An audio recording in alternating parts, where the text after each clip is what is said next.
Welcome to Rosie the Reviewer. We're your hosts. I'm Sam, And I'm Marcia. and we like World War II media, and we want to talk about it.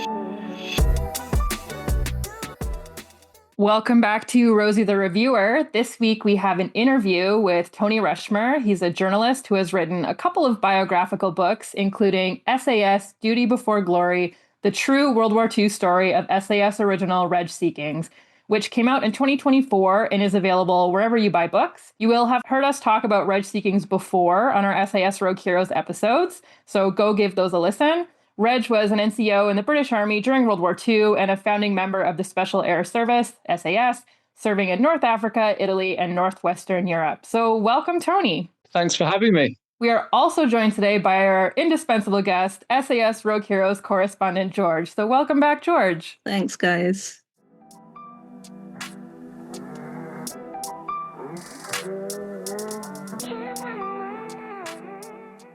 All right, so we'll dive right in. We have some sort of general writing related questions. You've spent a long time predominantly in sports journalism, and your other biography is about racehorse trainer Henry Cecil. So what brought you to historical nonfiction and Reg Seekings in particular? Yeah, it's an interesting question in that, 5 or 6 years ago, if you'd said to me, oh, your next book's going to be about World War II and about special forces, I would have looked at you as if you'd got three heads, simply because it had not been an area I'd ever explored before and couldn't ever imagine writing about. But during lockdown, for all of us, everything just felt different, looked different, and we were kind of trying to fill the time and space. So one day when I was sort of channel hopping at what looked like an interesting documentary, and it soon became apparent to me that it was featuring archive interviews with the original members of the Special Air Service. And obviously, I think Sterling was on there, Johnny Cooper, Pat Riley. So there was a really interesting selection of archive interviewees, but one stood out. And I kind of thought, well, that accent sounds mildly familiar. And I thought, well, he actually, and also his words, his perspectives were kind of vivid and compelling. And so, like we all do, I sat there on my sofa and reached for Google, and I just couldn't believe it when I found out that this character, who of course was Reg Seekings, hailed from no more than 2 or 3 miles from where I was sat watching this program. And that really was the start of the journey. I thought, gosh, I need to find out more. Obviously, it was Ben McIntyre's documentary that I was watching on BBC. So I ordered his book, read it, and then couldn't put wartime SAS stories down. Read. And then the following year, the bypass bridge outside our small city in the Fens was named Seekings Way. And that was like a sign. I was like, gosh, I've been reading about all this guy. And now there's a bypass bridge that's been named after him. So I thought I want to write about him. And I managed to make contact with his family. And also through a very well-connected ex-parachute regiment, NCO, I was introduced to the SAS Regimental Association. One introduction led to another, and I was up and running. I was up and away. And so from writing about football, horse racing, and golf, I was suddenly entering a whole new realm, and that actually felt really exciting. Yeah, I'm curious, what was it like working with the Seekings family? Probably the very first interview that I did to research the book was with the 3 nephews of Reg Seekings, who happened to be the 3 sons of his brother, Bob. Bob also served in Special Forces, Cambridgeshire Regiment, 7 Commando, albeit he joined the SAS later than Reg. And so I went to one of the Bob Seeking's sons' house. We sat there all day, 4 or 5 hours, just talking about the 2 men and their respective wars. And also one of Bob Seeking's sons pointed me in the direction of Eric Musk, who hails from the next door town to where we are, Soham, and he also had been on the same journey as Reg Bob and gone through Cambridgeshire's 7 Commando and SAS. So I extended my story to including Eric Musk as these 3 Fenland figures that came out of in the case of the brothers, they came out of the fields, Eric Musk didn't. And so that was the start of it, really. And the Seekings and the Musks were incredibly supportive and incredibly knowledgeable. Not only Bob Seekings middle son, Kerry Seekings, served for many years in the parachute regiment. So his military knowledge really helped get my head round process, procedures, just stuff that I didn't know about, sort of rookie questions that I needed answering and help with. So throughout, the Seekings were fantastic, as were the Musks. And I'm pleased to say that stay in contact with both families, and they have been happy to the best of my knowledge with how the book turned out. Oh, that's lovely. There's so many stories about the SAS. Some of them are contradictory. There's a few people who were involved who are larger than life, and the way they told stories, got repeated and passed on and that kind of stuff. How do you go about determining which stories you want to include, and how far can you reconcile these contradictions or fill in gaps of missing information? Okay, so having been a sports journalist all these years and sat in football press boxes, if you read my report on a Sunday morning and you read the guy next to me, his report and his recollection of events, and then the guy at the end of the row, there'd be three pretty similar-ish, not entirely the same pieces of correspondence the following morning. And that's just because everyone's prism, everyone's view of what occurs at a football match is different. And it's exactly the same, in my opinion, on the battlefield. Everyone has their own perspective, and that's why accounts can vary. When it came to telling Reg's story, I was obviously very lucky to have access to some incredible archive material, the notebooks that Reg wrote in the decade post-war that a private collector kindly allowed me to use. So when I was writing about these instances that maybe had more than one man, or often did have more than one man involved, I wrote from the perspective of Reg and what he had seen and done. So that was kind of always my go-to, Reg's war, Reg's prism. And that was kind of how I viewed it, in the same way that, like I say, if you're at a football game or at a horse race, everyone might see it unfolding in a different manner. So I just went with Reg's take. Yeah, that makes sense. You spoke quite extensively with Mike Sadler. He's one of our favorites from SAS Rogue Heroes. And you mentioned in your acknowledgements that the first call with him was so long that it required a tea break. So I would just love to hear your impressions of Mike during that initial conversation, and if you have any favorite anecdotes you could share with us. So Mike is absolutely one of my favorites too. And gosh, what a privilege it was to get to know Mike in the last couple of years of his life. I visited him. I was lucky enough to visit him regularly and have loads of different conversations with him on all aspects of life. Mike, as a gentleman, well, he was a gentleman firstly, but as a gentleman, he was sharp, humorous, warm-hearted, inquisitive, fun, definitely fun, and remained curious about everything and anything. And if people ask me, well, what do you mean by that? I always say that aged 102, at which point Mike was blind, he was inquiring about the football offside law. At the age of 102, he wanted to know during the World Cup what the football offside law was all about. So he'd managed to live for 102 years without bothering with it, but he realized that was something he needed to know as he was listening to World Cup matches at that time. So that, to me, just shows how curious and interested he was in anything and everything and everyone. If you were privileged enough to meet Mike, he would always want to know about aspects of your life, what you'd been doing, how your garden looked, or all those kind of small scale details that it's lovely when people are that interested in you, isn't it? It's rare when you find people in this world. Everyone's obviously busy and wrapped up with their own affairs. Mike always took time to ask how I was, what I was doing.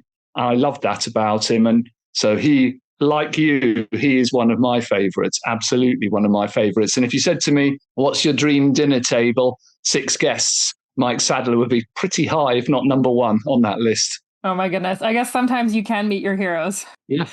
I'll pass you off to George now for some more specifically Reg-related questions, so we can do a little bit of a deep dive on him.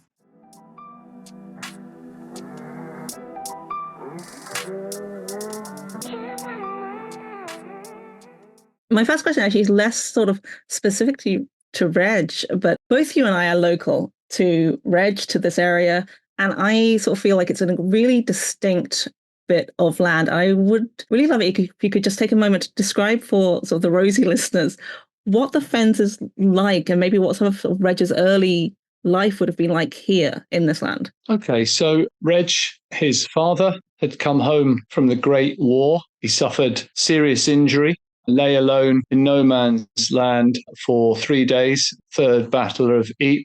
The legacy for him of the war was a hole in his back the size of your fist. And he returned from the Bedfordshire Regiment to work on the fields, like most young men did in our part of the world. This is still very much an agricultural area. The fen fields 100 years ago was where you were expected, in many instances, if you were hailed from this part, to go and earn your living. And the fen fields, so it's a relatively flat area in the winter. If the wind's off the northeast, there's not much between us and Siberia. So in wintertime, it can be bitterly cold. And in the summer, if you're working on those fields, no trees for cover, no places to hide from the baking sun. It's incredibly harsh environment to work in too. So I think if you were from this part of the world and you worked outside, you were hardened by the elements, which would enable you to cope with, let's say, the North African desert during the 38, 40 degree midday sun, and also the freezing cold nights that they also experienced there. So I think Reg was shaped and hardened by the environment in which he grew. The young Reg left school at 14, followed his father onto the fields, but also didn't necessarily accept that as his lot. He was a good young boxer, talented young boxer, not necessarily textbook, but he packed a heavy punch and used to fight all round this part of East Anglia as a light heavyweight. And he had some success. So he will have been fit. He will have been tough. And, he was a strong, brawny, hard-knocking fella. The army, when the war came, the Cambridgeshire Regiment offered something different. He was a territorial from early 1939 and won an infantry divisional title as a light heavyweight. So yeah, he was a tough person, shaped by the land and shaped by the environment from which he came. Does that answer it, George? That absolutely answers it. I love this landscape, and I think it produces some very interesting people. So I really wanted you to speak on that. But that leads really nicely into sort of the next question, which was about sort of what was it like to sort of step into Reg's own recollections, and during your research, what kind of sense of personality of his did you get? So one of the first things I did was listen to the Imperial War Museum's audio reels, which were recorded in the 80s, the 1980s. Reg recorded them in later life, so he'd have been mid-60s. And I was struck by he resonated with me as someone from this part of the country. I know people like that. They're not ostentatious. They are wise. They are clever. They might speak slowly, and the odd one of us has a country twang to our accent. But while we might speak slowly, doesn't necessarily mean we are necessarily thinking slowly. And Reg will have thought on his feet throughout his war. He was very sharp, very decisive. And that came across in listening to those audio reels. Also, he could remember what happened. He had an eye for detail. He missed nothing.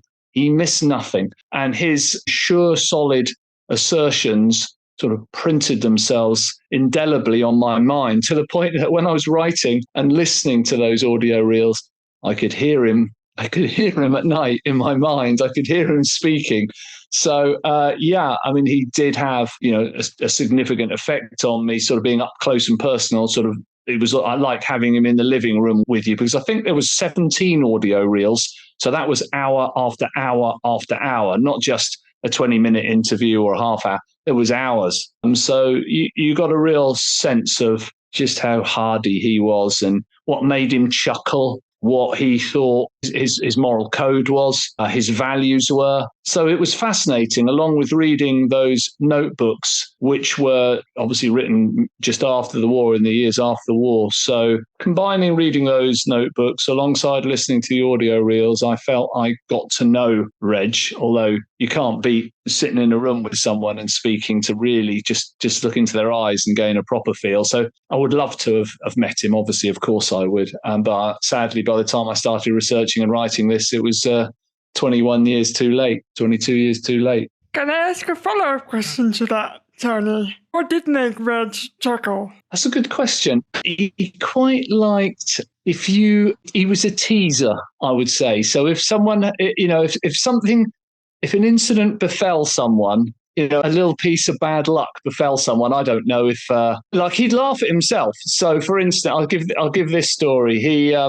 They were on an operation and they were having to duck for cover because they'd been spotted, and Reg was hiding away on the edge of a cave, and he thought this would be an appropriate time to change his underwear while they were just waiting to get on the way again. And literally, as he was in the process of changing his underwear, the return of the Luftwaffe forced him into sort of an embarrassing situation where he was literally caught with his pants down while there was, as I say, aircraft in the vicinity, and recollecting, like, he didn't mind laughing at himself like that, and he didn't mind laughing at others caught in similar situations of peril like that. He'd find that chuckle worthy. I love that. Does that answer it? Certainly does. It's what I would call mild Mickey taking. He'd quite like a little bit of that and wouldn't be averse to a little bit of teasing of something. But as I say, he's quite happy to, poke fun at himself if he was caught in a situation such as the one described. I like that because I think one of the words that we hear about him quite often is the word stoic. So it's quite nice to hear him being described as a teaser, I think. Yeah, I think that's right. I definitely think Reg had a sense of humour, absolutely had a sense of humour. And I'll not forget that it was Sterling that recorded in an excellent book written about him by Alan Ho. And I'll paraphrase something Sterling said, which was that Johnny Cooper and Reg seemed able to laugh regardless of circumstance. The two of them enjoyed one another's company and managed to find the fun in quite a lot of situations. Now, that is something that people didn't recognise. They saw him as rough, tough, mean and bad. And Reg at times is quite happy to perpetuate that. But as Sterling said, he, and Johnny Cooper could laugh regardless of circumstance. And also talking about others who judged Reg and his character, Fraser McCluskey, the Padre, viewed Reg, and he wrote this in his book, Parachute Padre, or was it one of his other book? He viewed Reg as good-hearted. So good-hearted suggests to me that he was been a great guy to have had in your corner, to have been around, to have been a good guy to have had on the team. He was, in McCluskey's words, good-hearted. So those are sides that we don't always necessarily see when it comes to Reg, and that's what I hoped to share in my book. Yes, there was the gallantry. Yes, there was the brawn and the bravery and the toughness. Undoubtedly, we all know that. But there were many sides to Reg Seekings. He was fully rounded character. He had character. Fantastic. And in fact, you touched on two of the relationships that I found really moving when you spoke about them in your book. I mean, one of the chapters, Foes to Friends, that sort of deals a lot with his relationship with Johnny Cooper. And I was just wondering if you wanted to speak a little bit further on anything you sort of found in their relationship, because they seem to be quite sort of different people when they went into the war. They're very different people, background and also personality. And Mike Sadler explained that to me. He got on very well with Johnny Cooper, who was quite worldly, had done some travelling, and certainly was very charming. Reg, for all his many qualities, wasn't obviously charming, in my opinion. I'm sure he was given the right circumstance, but there is that's what struck me about the archive interviews, was just how charming Johnny Cooper was, that lightness of touch that he had. And I'm not sure that Reg had that lightness of touch. So the two of them were very different characters, and that came to the surface quite early on in their time in the SAS. A well-known episode where the pair of them almost came to blows in the final months of 1941. It was only weeks after that incident where they were on an operation together up on the Libyan coastline near Sirte, where they were both in action together. And it was in those situations that they realised just how gallant one another was, how brave they both were, and the respect that left in each other's minds, and meant that a firm friendship was forged to the degree that the pair of them were respective best men at each other's weddings. So that will tell you how their relationship quickly changed, and the respect. And they always knew that the other was there for them. And that must have been such a help in those situations. Seekings knew that whatever position he was in, if he had Johnny Cooper with him, that was fine by him. That's who he'd want there, and vice versa. It's a really good book by Gordon Stevens, the SAS originals in their own words. Both the depth of respect for one another is evident. And, I think you'd have to look at the book, but Johnny Cooper said, Seekings had guts and was there for him. And Reg was equally complimentary in what he would always say about Johnny. Once they'd got over that first initial row in the cave, or whatever it was, that time in late 1941, they were firm friends forever. Yeah, I do remember in one of the originals, Johnny Cooper's book, it's a very memorable dedication, which is to the originals and especially Reg Seekings. And I think that was one of the first books about the SAS I ever read. And I thought that's a really beautiful thing. Says it right there, doesn't it? Says it right there, what they meant to one another. Exactly. And I think that's sort of a sense that people almost had to don't want to say like earn Reg's respect, but I think he didn't suffer full, like, if I recall correctly, his relationship with Fraser McCluskey, there was an element of he was a little bit skeptical at first, and after he was wounded and McCluskey really stepped up and sort of like helping to take care of him and bond with him, that's when they really became close. And so I was wondering if you could talk about that relationship and what that might have meant to Reg. I'd say that's arguably, there's lots of things that I really enjoyed about writing the book, but the chapter I enjoyed most was probably, the two in France, where both McCluskey and Seekings were with a squadron, Operation Houndsworth.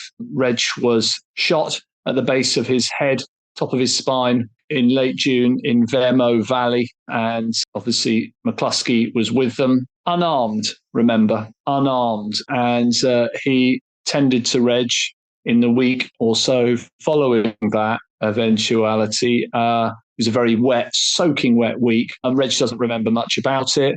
McCluskey's there for him. He's there for him. And that initial skepticism, why do we need a padre? Why we got a parson, on this? This isn't a situation for a parson. Completely changed as he saw what McCluskey did, not just for him, but for all the men of a squadron. He was an exceptional figure. Reg would write later on, he would say actually that McCluskey offered something rather wonderful to all those on that operation. And it was just something to do with we talk about lightness of touch with Mike Sadler. McCluskey would have been another one. Their view, Seeking's view completely changed. He enjoyed lots of lengthy conversations with McCluskey. After France was liberated, at some point, Seekings and McCluskey come across a French family, and they called across into their house, and they said, we saved these tea bags for this very moment when we're free again. And Seekings and McCluskey go in to join the French family to celebrate the fact they're no longer occupied. And it's Seekings and McCluskey that sit and enjoy that moment together with the French family. And I just found that their relationship showed to me that Seekings was maturing, was changing. In the past, he might have not been so open to change or to have his opinion altered. He might just have been a black and white, this is what it looks like, I'm not changing my mind. But actually, as his experiences of the war unfolded, he became open to change. And that would be one instance where he did change his perspective on things. And certainly McCluskey, who must have been, another one for my dinner table guests, please. Can I have McCluskey there? Good choice. I mean, talking about his experiences, to go sort of a little backwards in time, I think we discussed this, I believe, with Ben on the podcast before, but if you listen to the interviews with him on the Imperial War Museum, and when Reg starts speaking about Termoli and his experiences there, you can still see that the emotion affects him quite a lot. Did you get a sense that his experiences there in Italy were carried with him later on? So the archive interview that captures that television, it's shown on McIntyre's documentary, and Reg says something along the lines, and again I'm paraphrasing, Termoli was bad, Termoli was terrible. And as he says those words slowly, you can see how it was one of two things that I think really stayed with him. Okay, so there were two things. I mean, there were lots of things, obviously, that stayed with him, but two that visibly affected him or audibly were noticeable. And terminally, undoubtedly, where that shell landed smack in that truck on that side street, taking the lives of men that were more than just comrades. They were his friends. This had been a long tour. They'd been in Sicily for Capo Muro di Porco, Operation Husky. They had gone into Augusta, also on Sicily. They'd gone up to Bagnara, mainland Italy, and then they'd gone into Termoli. These men, he'd trained them. They were Lieutenant Johnny Wiseman's section, but Reg was their sergeant and had been heavily involved in getting these men battle ready for what they needed to do. And so to see so many good men, so many excellent men taken out by that shell strike, I think it must have deeply affected Reg. And like I say, when you see him, when he says those words, Termoli was bad, Termoli was terrible, you know that it flashes through his mind when he says that. How can it not? Of course. And I think by this time, Bob was also in the SAS. Am I right? Yeah. He joined by Italy. And I think it would be really amiss if we didn't ask you about sort of Bob Seekings and Eric Musk, who obviously feature very heavily in the book. And I think possibly due to not being featured in Rogue Heroes, the TV series, might be a little lesser known about. So I was wondering if you could just sort of talk around who they were and their relationship to Reg and their careers. Bob Seekings was younger brother of Reg, 2.5, 3 years younger. And he was a very talented runner, loved sports, cricket, went on later life, loved horse racing, and probably cut from a different cloth to Reg. They weren't the same in terms of their temperament, outlook, or personalities. And Eric Musk was older and kind of took Bob under his wing. They were involved in the fighting withdrawal on Crete together, saw hand-to-hand combat before Reg did, because Reg was nursing an injury at that time and missed out on Crete. And Bob and Eric were left behind in the official evacuation, but managed to get themselves on a landing craft. Somehow, after 10 days on a becalmed sea, managed to get behind home lines in Egypt, but they were starving, hungry, they'd wasted. It was actually reported in the Cambridgeshire Times, actually, their privations, the difficulties they had. So Eric Musk lost 2 stone on those 10 days.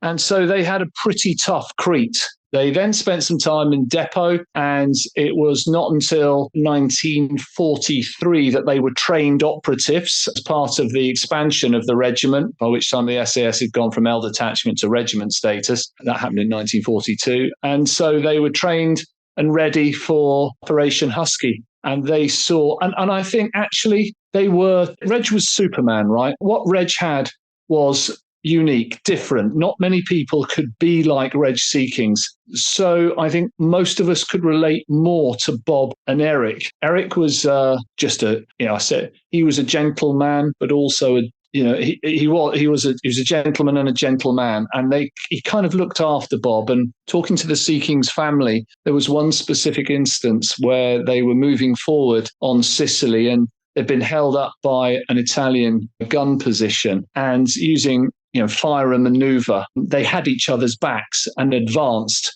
and neutralized that gun position. And I just thought, gosh, the faith you must have in one another to move forward together. And it was on Eric to look after Bob and on Bob to look after Eric. And that their story, that touched me and moved me. And ultimately, Reg is an incredible person, but I could sort of relate more to Bob and Eric than I could Reg, if you know what I mean. So that is who they were, 2 incredibly brave and gallant men in their own right. I think it's a great reminder that there are so many people whose stories deserve to be told, and we only will ever hear a fraction of them. Very true. That's absolutely the case. And it's why there are more and more stories starting to come out now, because relatives stumble across photographs or old letters and, kind of reveal just the level of heroism that was across the board, not just Reg Seekings, Johnny Cooper, Paddy Mayne and co. There were so many that were like Bob Seekings and like Eric Musk.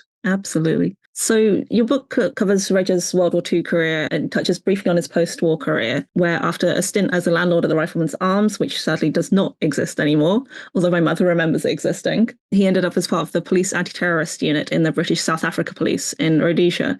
Was it a very deliberate choice to focus closely on his war career? And is there anything you'd like to discuss about his later career? Yeah, so just as a quick aside, don't you wish the Rifleman's Arms was still open? We could have done this podcast together from there, couldn't we, if it was still open? How cool would it have been?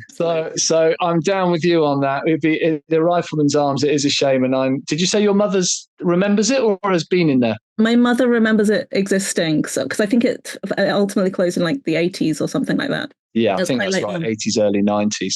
But getting back to your question, so Reg he established the Rifleman's Arms I think it was 1946, he and his wife, Monica. I imagine after what he had been through and what he'd seen and done, Ely may have been a bit sleepy and a bit slow for someone of Reg's, what he'd done and experienced. It must have been all a little bit one-paced. So he decided to take himself off to southern Rhodesia to fulfill his ambitions to become a farmer. It's something that he'd always wanted to do. He didn't want to be a farm labourer. He wanted to be the farmer before the war. And so he finally fulfilled that ambition as a tobacco farmer and also a reservist for the British South Africa Police and the Police Anti-Terrorist Unit. Why did I not cover that more? I think it's because it was difficult. I think the lack of materials, while I did speak to someone, and I've had one or two people approach me who served under Reg after the book's published, they've been in touch, and to say he was an extraordinary teacher who rarely spoke about what he'd done, who he was. He didn't really. It had to be prized out of him, which shows that he was a sort of pretty modest, humble person, considering the medal collection that he could wear on his chest. So, yeah, I think he went there to be a farmer, but he enjoyed having a connection with the military and he enjoyed training, young officers, which he did during the time of the Bush War. And I found that I didn't know enough to cover that. With the benefit of Reg's audio, I could cover his war and those notebooks. I could cover the early days of the SAS and North Africa quite well. But I felt, and also, the National Archives at Kew, the documents there are so extensive and exhaustive. You could sort of plot those. And as a journalist, I wanted it to be as factually correct as well as, a good, strong page turner. I wanted it to be factually correct. And so I could do that with the materials I had at my disposal. However, I couldn't do that with the years from the mid-50s to, the early 80s when he returned. So I thought, well, I'm not going to guess. Mm-hmm. I thought it wouldn't be appropriate. And so I didn't. I focused primarily on his early years, his war years, and, a little bit later in life, people that knew him when he came back to England in the early 1980s and retired in Suffolk in the home village of his wife, Monica. And so I could get some insights firsthand from people about what the later life Reg was like. So that's why it made sense to focus on Reg's life. 85-90% of the book on finishes in 1945. Makes a lot of sense. It's a very good answer. Thank you. So we've touched on a lot of different things. There's obviously a lot more in the book to learn about. Is there anything that you learned that either didn't make it in or that you wish you could have spent more time with? There's nothing in I would like to have known more about Reg's time in Rhodesia, Zimbabwe. I would like to also know how closely connected he was with his old comrades during those years from the mid-50s to the early 80s. Now, he did attend events when he came back, and obviously there's quite a famous picture of him in the mid to late 90s attending the unveiling of Paddy Mayne's statue in Newton Ard. So we know that he was close with his pals in later life. But I want to know whether he kept in touch with those people during the mid-50s through to the early 80s, or whether he just decided that, hey, I'm setting up a new life for myself and that's behind me now. And I'd also like to know, Brian Franks was instrumental in keeping the SAS alive in the late 1940s. And I'd like to know if Reg, before he moved away, remained closely aligned with Franks's continuation of the SAS. I'd like to know a few things about that. That's all of my questions. Well done. You got through me speaking. I think, Marcia, would you like to continue from here on in? Sure.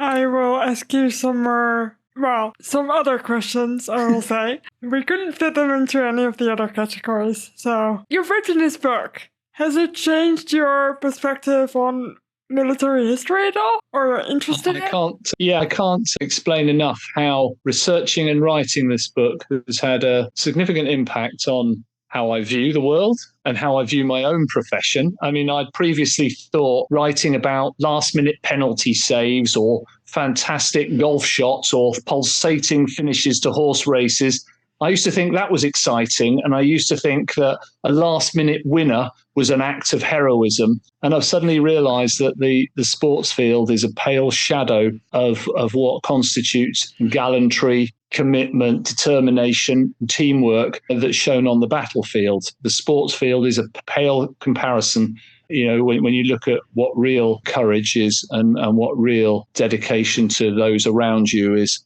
So, yes, it has had a significant effect on how I view things. And certainly, as I said to you when we were talking before we recorded, there's always a World War II book by my side. Can't get enough of the subject. I just find it absorbing, fascinating, compelling, endlessly, interesting. So, yeah, it has a big effect on me. And has it made you hungry for more, to write more in that regard? Do you want to write any stories about the people you've researched or something else? Yep. So the last year, so the book came out about a year ago now. And so over the last 12 months, I have done lots of talks, recorded several podcasts, interviews, etc., to promote the book. And only last weekend, I was doing a talk in Hereford at the Hereford Military History Festival, which was a fantastic event, by the way. I can't tell you how good that inaugural festival was, and hope that I'll have a subject good enough, strong enough to return with in future renewals of that festival. And so I've been so busy promoting it, as well as doing kind of the day job, which is still sports related, that I've not had time to get my head into a new project until now.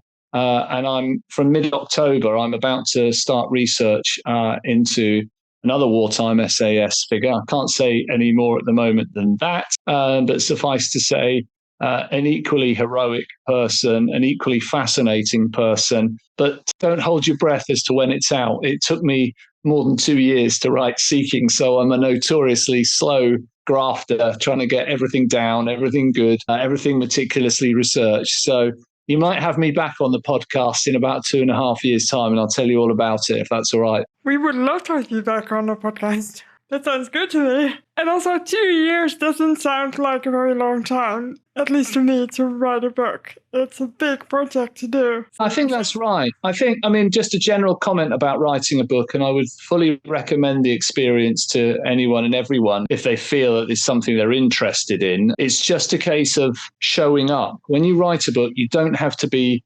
inspired or particularly blessed with writing prowess. You just simply need to say, I'm going to sit at my desk at 9 o'clock in the morning, just like you would if you were turning up for a job. You have to write the first sentence, put a full stop on it, and then write the next sentence and the next sentence and the next sentence, and then turn up the next day and do it again. That's what it requires. It requires determination more than it does. So perspiration more than inspiration is the best way of putting it. Sounds about right. So I'm going to make a little bit of a sidestep here to the BBC series Rogue Heroes. Obviously, there's been some mixed reviews on that from different angles. And I wonder if I could get your opinion, not on the show specifically, but how you feel about fictional portrayals of real-life events. And if you have any thoughts or recommendations on that for future, I guess, TV people? Well, I mean, I'm probably not the right person to pass judgment on it, really. But what I can say is, in the case of Rogue Heroes, the first series in particular reached out to my 2 teenage sons and shared a slice of history that otherwise would have remained unknown to them. Okay, and while, as the television show said with its second series, this is not a history lesson, I think is what it said, or something, words to that effect before each episode, it did take a story, as I say, that may well have been missed by young people or not acknowledged by certain generations, and has given them an insight into those characters. And in the case of my sons, they have retained an interest in a subject that otherwise, as I say, that might have passed them by. So did it run fast and loose with certain episodes? Yeah, I think it's agreed that they've said that themselves. I didn't particularly watch the second series, if I'm honest, but the first series I found entertaining. It brought this story to an audience that otherwise might, to certain sections of audience that otherwise might not have enjoyed it or seen it or found out about elements of it. Does that kind of make sense? It totally does. I think that's generally also our opinion on it, even if things are historically not quite all the way accurate. If they reach new people and make new people interested in those stories, then it's a good thing. I would say. And, the third series is currently is in production, isn't it? So we shall look forward to seeing that. I would imagine that Reg will be quite prominent in it, given what occurred for him in France, being when, he was shot in the Morvan. And so I may watch that and see where the series is at. Excellent. So I think we've come to maybe your favorite part of what is this interview is going to be. Can you recommend us any World War II books? Yes. So I've never, ever been asked that question. Some of the questions I've been asked before from tonight, but, a lot of them I haven't. So I'm very grateful for you guys for providing such a stimulating interview. But this is my favorite bit. So I could have come to you with a list of SAS books that you've probably read, seen or heard of. So I thought, well, I'm not going to do that. I am going to come to you with some different recommendations. And because I'm still learning so much about what happened in World War II and wanting to dive into new areas, I try and look across the spectrum of subjects. So this is one that I've recently read on the SOE. It's by Maurice Buckmaster, The True Story of SOE's Agents in Wartime France. And the book is called They Fought Alone. Buckmaster was the leader of the SOE's French section. And as the notes on the back say, these are his extraordinary memoirs. And they feature just so many fascinating insights. And, there are about 4 different agents in here that I'm thinking, gosh, I'd love to write their biography. So I want to find out more about some of those people that were involved in the SOE's activities in wartime France. So, yes, I can't recommend highly enough Maurice Buckmaster, They Fought Alone. So that's number 1. Number 2, it's just the Long Range Desert Group. Everyone loves the LRDG, don't they? And this book was incredibly helpful in giving me an idea about their early days and kind of those raids that Reg was on and Sadler was on. And so this book is called Long Range Desert Group, Reconnaissance and Raiding Behind Enemy Lines. And it was written by W.B. Kennedy Shaw. Again, a man who was there. The notes on the back with its brilliant description of the harsh beauty of the desert and its exciting chronicle of the LRDG's activities.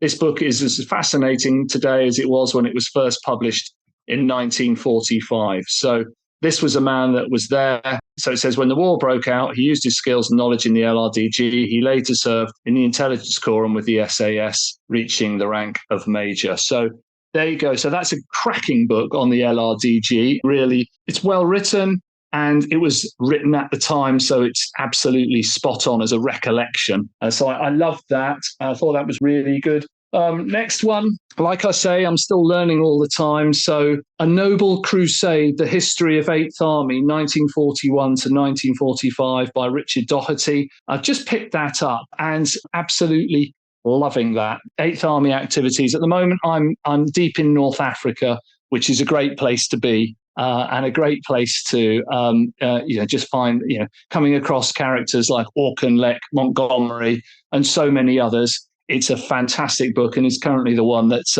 by my bedside. One that I read a long time ago, very early in the process, and I was recommended it by someone who's now sadly passed, but knew Reg in later life. And he suggested I read To War with Whitaker, written by Hermione Ranfurly, the Countess of Ranfurly. She kept a diary of her life during the war. She wasn't meant to go to war, but she did. She followed her husband to North Africa and came across a series of fascinating characters.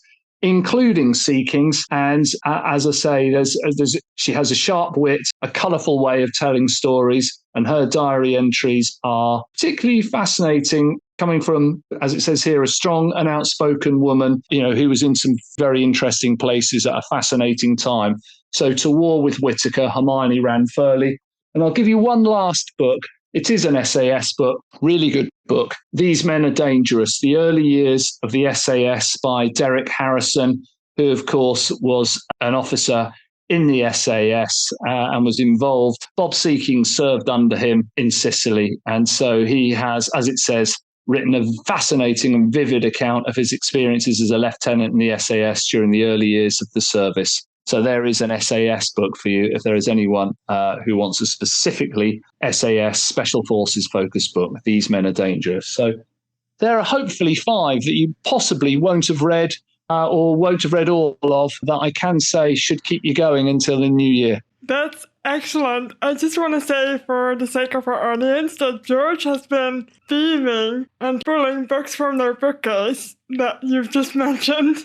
It's just hilarious. It's so nice. How cool is that, George? Have you got all 5 of them? No, the SAS one I have not read, and I haven't read the 8th Army one either. But the other 3 I have read. They are all fantastic. So I'm so happy, especially happy that you mentioned To War with Whittaker, because Hermione Ranfurly, I think, is one of the most fascinating people I've ever read about the war memoir, or her diaries became a war memoir, that I've not read anything like it. And I know she'd be a good one for our dinner table, wouldn't she? Let's be honest. She'd be good for the dinner list. She would be fantastic for the dinner table. Absolutely get her in there. Cool. So I guess that kind of leaves us at the end of this interview. Tony, do you have anything you want to plug? No, I'm not someone that wants to, just to promote your podcast, really. I hope more power to you. Well done, all of you, for having such a fab podcast series and I want to say thank you to you for taking an interest in my book. So brilliant. Good on all of you. More power to you. And do hit me up in 2 years' time when I finally might manage to get another book out there. Absolutely. Well, then we'll just plug your book again. Everybody go read Tony's book. Yeah, and if anyone wants personalised copies of the book, I'm on Instagram. I can't remember my Instagram handle, I'm afraid. I used to use Twitter all the time, but I've become less and less, I don't use it anymore, really. I like Insta. It's friendly and more fascinating. So if anyone does want a signed copy of the book, then feel free to message me via Insta and I'll be happy to help her. Yes, please. I will tag you in our post so people know where to find you. That's great. And like I say, once again, thank you for having me as a guest on your fantastic podcast, and really enjoyed this chat and hope that you have too, because I've certainly found it different and fun. And it's been great to meet all of you, albeit I do know George and do know George's dad from living in and around Ely. And George's dad is one of the nicest people that I know, as one of my sons was taught by him. So there we go. By the way, this is what made me most nervous. This is the most nervous I've been for an episode. This guy knows my dad. It's different. Small world. Thank you so much. This is a really lovely conversation. Yeah, I've loved it too. Thank you so much for listening to Rosie the Reviewer. Oh my God, I didn't thank George. Thank you, George, for being on our podcast again. I always do that. You're just part of the furniture now, George. You've been I'm here so forever. often. Thank you so much for listening, everyone. You can find us wherever you get your podcast. You can rate us 5 stars. You can send this episode to a friend, particularly an SAS Rogue Heroes loving friend. You can visit us on our website, rosietheReviewer.com, or you can follow us on Instagram at Rosie the Reviewer Podcast. See you next week.